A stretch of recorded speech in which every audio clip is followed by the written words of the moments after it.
Welcome to Ardor एडुडेन। जो हमने एक प्लेलिस्ट और जो पूरी एक सीरीज स्टार्ट की थी जिसमें हम आपको साइंस पढ़ाएंगे एसटेट और सीटेट के लिए, जिसमें 2 लेक्चर ऑलरेडी आ चुके हैं। अब ये तीसरा लेक्चर जो है जो आ रहा है हमारा सेल के ऊपर। इससे पहले हम सेल के बेसिक स्ट्रक्चर, सेल किसने डिस्कवर की और प्रोटोप्लाज्म क्या होता है, उसको कैसे उसकी प्रॉपर्टीज होती हैं, वो सब हम डिस्कस कर चुके थे। अब हम सेल को प्रॉपरली डिस्कस करेंगे, सेल की टाइप्स को डिस्कस करेंगे, उनके डिफरेंट टाइप्स के अंदर कौन कौन सी ऑर्गेनेलीज होती है उनको डिस्कस करेंगे, और सेल डिवीजन 2 तरह का जो होता है उन सबको डिस्कस करते हुए हम आगे चलेंगे। अब हम आए हैं सेल के ऊपर। अब जो सेल है उसको अगर हमें अलग अलग पार्ट में डिफाइन करना है तो उसका एक बहुत ही बेसिक स्ट्रक्चर है कि स्ट्रक्चरल और कॉम्प्लेक्सिटी जो है उसके बेस पे कर देते हैं न्यूक्लियस और उसके साथ ही ऑर्गेनेलिज्म। जैसे आपको ये 2 सेल दिख रही है, इसे ये है प्रोकैरियोटिक सेल और ये है एक यूकैरियोटिक सेल। अब आपको लग रहा होगा इन दोनों में तो फर्क बहुत दिख रहा है। यहां हमें बहुत सारे स्ट्रक्चर्स दिख रहे हैं, यहां ऐसे एक थ्रेड सा है और छोटी छोटी छोटी चीजें दिख रही।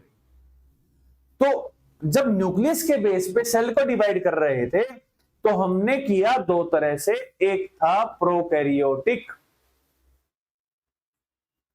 और दूसरा आया हमारा यूकैरियोटिक। अब जब प्रोकैरियोटिक है तो इसमें क्या है? प्रो मतलब primitive, karyotic stands for nucleus. जिसका प्रिमिटिव न्यूक्लियस है वो हो गया हमारा प्रोकैरियोटिक। इसके अंदर मेनली आते हैं हमारे बैक्टीरियाज। और यूकैरियोटिक जितने भी जो ह्यूमन प्लांट्स, फंजाई, एल्गी, उन सब के अंदर आते हैं यूकैरियोटिक। यू मतलब ट्रू और कैरियो मतलब न्यूक्लियस, जिसके अंदर में ट्रू न्यूक्लियस होता है। अब जब हम इसको देख रहे हैं, ये जब हमने बता दिया कि ये एक यूकैरियोटिक सेल है, इसके अंदर में आपको ये एक स्ट्रक्चर दिख रहा है। ये जो स्ट्रक्चर है इसे बोला जाता है न्यूक्लियस। वहीं अगर हम जब प्रोकैरियोटिक सेल देख रहे हैं, इसकी आउटर बाउंड्री तो है, सेल मेम्ब्रेन है। देखिए जो प्लाज्मा मेम्ब्रेन भी है, इसके अंदर कैप्सूल भी है, सेल वॉल भी है, लेकिन इसके अंदर कोई भी स्पेशल ऑर्गेनेली नहीं है। जब वो नहीं है और कोई स्पेशल एक न्यूक्लियस भी नहीं है, इसके अंदर कोई न्यूक्लियस भी नहीं है। अब जब न्यूक्लियस नहीं है और कोई ऑर्गेनेली भी नहीं है, माइटोकॉन्ड्रिया, एंडोप्लाज्मिक रेटिकुलम जो ऑर्गेनेलीज हम भी डिस्कस करेंगे, वो भी नहीं है, और जो जेनेटिक मटेरियल है वो बिल्कुल अलग से पड़ा हुआ है। जब ऐसा चीज हो जाती है तो उसे बोला जाएगा प्रोकैरियोटिक। और वहीं अगर हम एक यूकैरियोटिक सेल को देखते हैं तो वहां हमें क्या क्या दिखता है? वहां हमें दिखता है एक डबल लेयर स्ट्रक्चर जिसको बोला जाता है न्यूक्लियस। वहां हमें माइटोकॉन्ड्रिया मिलेंगे, वहां हमें माइक्रोट्यूब्यूल्स मिलेंगे, फ्री राइबोसोम्स मिलेंगे, गोल्जी अपरेटस मिलेगा, उसके बाद सेल वॉल है, वैक्यूल्स हैं, सेंट्रियोल है, एंडोप्लाज्मिक रेटिकुलम है, स्मूथ एंडोप्लाज्मिक रेटिकुलम है, राइजोसोम्स हैं। तो जब इतना सब कुछ जो एडवांसमेंट हुई, एक जो सेल थी जो एक बेसिक स्ट्रक्चर जो सेल की बेसिक तीनों क्राइटेरिया में आ रही थी, सेल बाउंड्री है, डिवाइड हो रहा है, जेनेटिक मटेरियल भी है, ये था एक नॉर्मल सेल। उससे एडवांस होके हमारे पास आ गई एक ट्रू सेल, ट्रू न्यूक्लियस वाली एक एडवांस सेल जिसे बोला जाता है यूकैरियोटिक सेल। तो जब हम पढ़ेंगे तो हमें पढ़नी तो ये दोनों की दोनों ही पढ़ेंगी। अगर ये प्रोकैरियोटिक है तो इसको भी, और यूकैरियोटिक है इसको भी। अब हम देखते हैं, अब पहले हम करेंगे प्रोकैरियोटिक सेल क्या होती है, उसके क्या क्या फीचर होते हैं। प्रोकैरियोटिक का पहली कैरेक्टरिस्टिक्स आएगी कि उसके अंदर कोई भी न्यूक्लियस नहीं है। हमने जो देखा भी, हमने उसके अंदर में कोई न्यूक्लियस नहीं देखा, कोई मेम्ब्रेन बाउंड ऑर्गेनेली भी नहीं थी। जब हम जो अभी देख रहे थे इसके अंदर में, यहां कोई भी और ऑर्गेनेली नहीं है। जैसे यहां पर हैं ये जो आपको दिख रही हैं, इन सब के साथ वहां नहीं है, और जब नहीं है तो ये हमारा एक उसका फीचर हो गया। तीसरा, साइज जो है वो उसका बहुत ज्यादा स्मॉल होता है, 0.1 to 5 माइक्रोमीटर्स। और मोस्टली जब एक सेल के अंदर न्यूक्लियस नहीं है, ऑर्गेनेली नहीं है, एक प्रिमिटिव टाइप की सेल है, तो वो कभी भी सिग्नल नहीं देगी, वो टिश्यू नहीं बनाएगी, तो वो मोस्टली एक यूनिसेलुलर सेल होगी। इसके अंदर के एग्जांपल है बैक्टीरिया, इकोलाई और आर्किमे, ट्रिफिलिस, थर्मोफिलिस। अब जब इन सब जो कंडीशंस को फॉलो करेगा उन्हें हम कहेंगे प्रोकैरियोटिक सेल। अब प्रोकैरियोटिक सेल के अंदर कुछ तो मिलता है।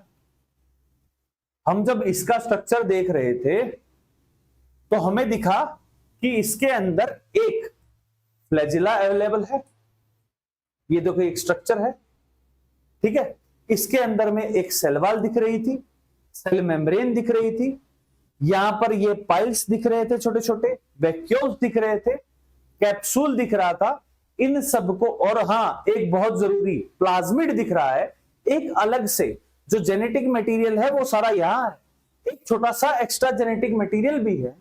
अब जब मैंने आपको बताया फ्लैजिला है, जो फ्लैजिला है, प्लाज्मिड आ गया, कैप्सूल आ गया, सेल वॉल आ गई और वैक्यूल्स हैं और जेनेटिक मटेरियल है। अब हम जब इसको डिस्कस करेंगे कि इन सब की वजह से प्रोकैरियोटिक सेल कैसे काम करेगी, तो उसको हम देखते हैं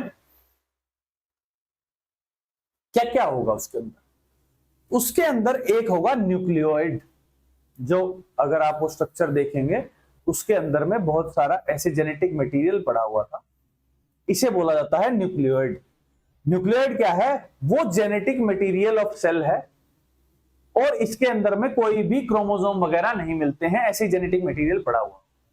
ये जैसे हम प्रोकैरियोटिक सेल का एक आपको मैं प्रोटोटाइप सा बना रहा हूं, ये फ्लैजिला है, यह जेनेटिक मटेरियल हो। दूसरा क्या है? Cell wall. जब हम देखते हैं ये मेम्ब्रेन हो गई, ये हो गई, उसके ऊपर एक छोटी सी सेल वॉल और उसके बाद एक और चीज आएगी, कैप्सूल।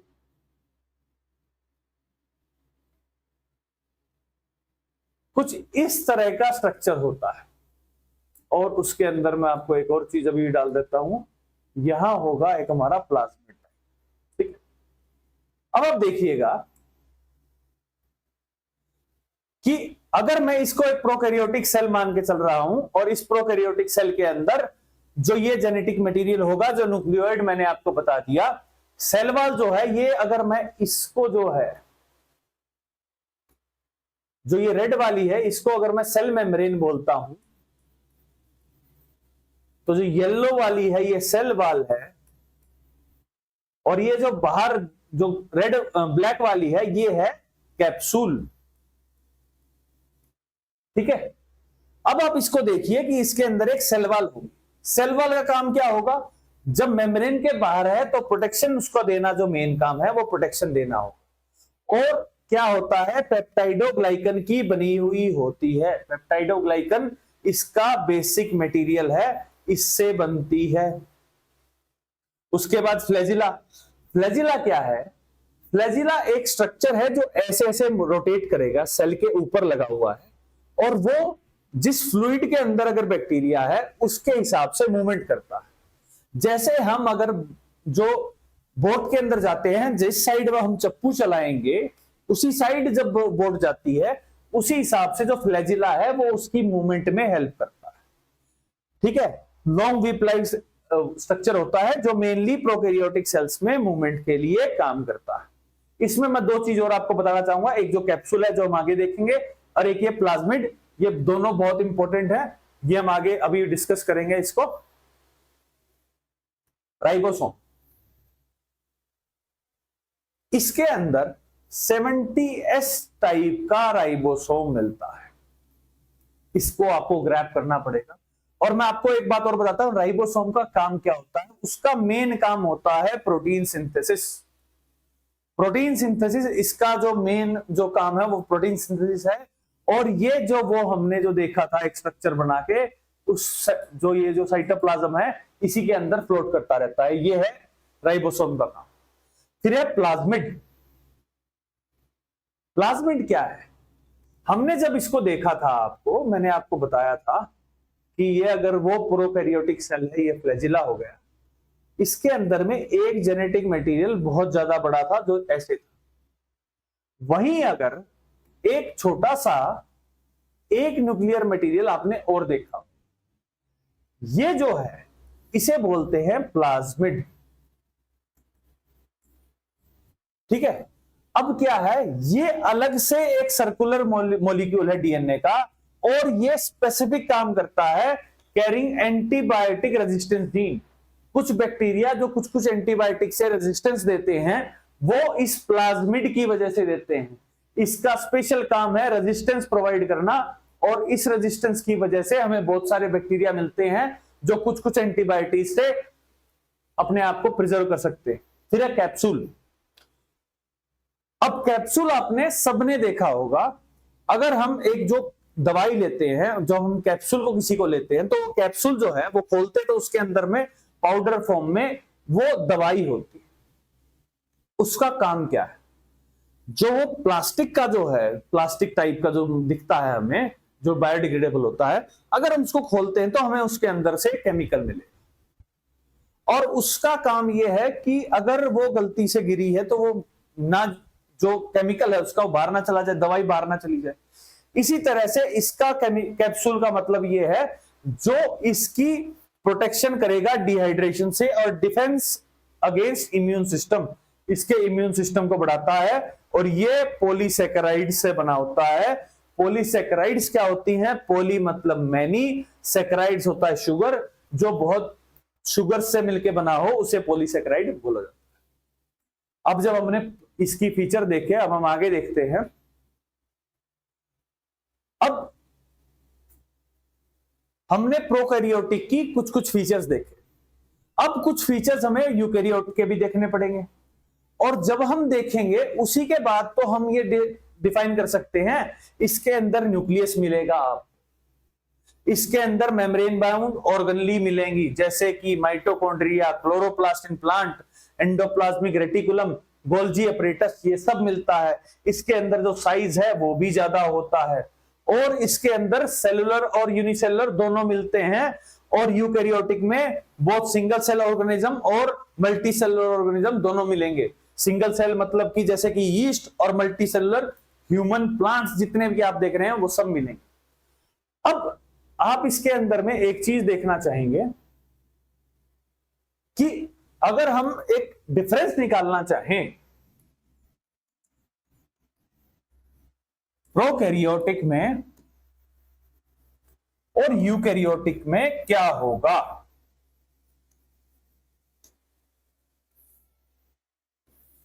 आप खुद देखेंगे कि न्यूक्लियस इसके अंदर अवेलेबल नहीं है, यहां न्यूक्लियस है, यहां पर हमारी जो है ऑर्गेनेली है वो नहीं है, मेम्ब्रेन बाउंड यहां वो है। यहां अगर हम देखेंगे तो इसमें प्लाज्मिड है, यहां नहीं है, यहां अलग अलग तरह से, और इसके अंदर में स्पेशलाइजेशन होगी, यहां नहीं होगी, स्पेशलाइजेशन भी नहीं होगी। ये मोस्टली सिंगल सेलुलर ऑर्गेनिज्म होंगे, यहां पर दोनों हो सकते हैं, सिंगल और मल्टीपल। इस हिसाब से आपको इन दोनों में एक डिफरेंस निकल के आ गया होगा। अब हम एक वैसे जो है वो नेक्स्ट क्लास में हम पढ़ेंगे स्ट्रक्चर ऑफ द सेल, और यूकैरियोटिक सेल को हम पूरी तरह से डिफाइन करेंगे। Thank you very much, thank you.